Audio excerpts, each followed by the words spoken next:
Well, hello, Harrick. I'm delighted to have Harrick Snow with me today to talk about his experiences with the Change Portfolio Management training. Thank you, Jane. Thank you for having me. I'm really looking forward to this. Now, Harrick, you did the training a little while ago. What was a light bulb moment for you in the Change Portfolio Management training? The big light bulb moment for me was what we call change fatigue at an individual level is often, a portfolio design issue at a high level.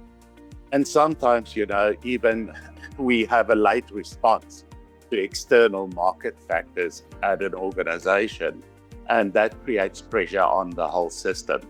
In other words, people aren't resisting change so much as they're living with a cumulative type of impact and decisions that are made upstream.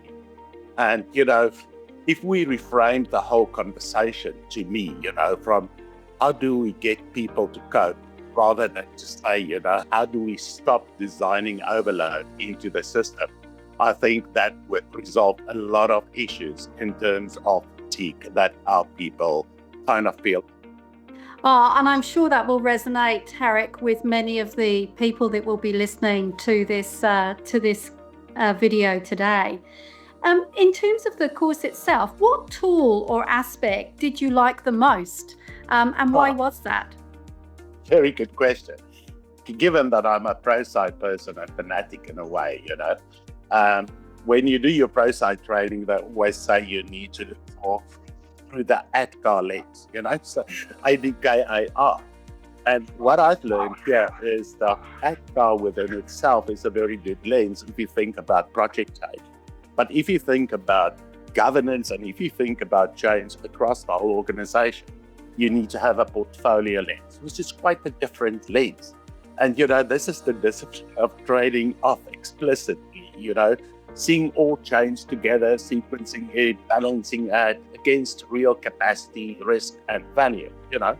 It forces better decisions at the senior leadership team level and gives leaders something practical to do at a kind of a team level as well as an individual level, And you can literally feel the benefit at the team level when priorities become clearer, the noise reduces, and it's one of a few approaches that connects governance to life experiences.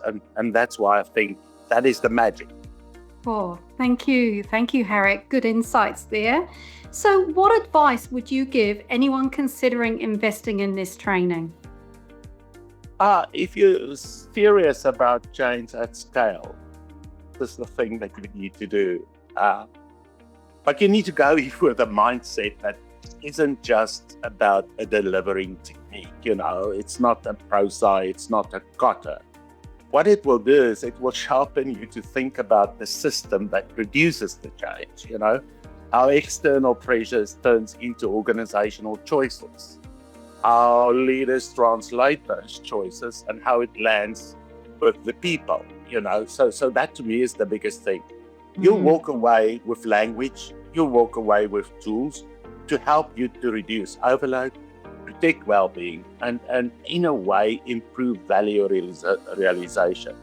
Not by asking people to be more resilient, but by making better decisions upstream. Well, thanks, Harrick, for those insights. I'm sure they will resonate with many that will listen to this video. It's been great talking to you today. It's a pleasure, Jana. Thank you for having me. Much appreciated.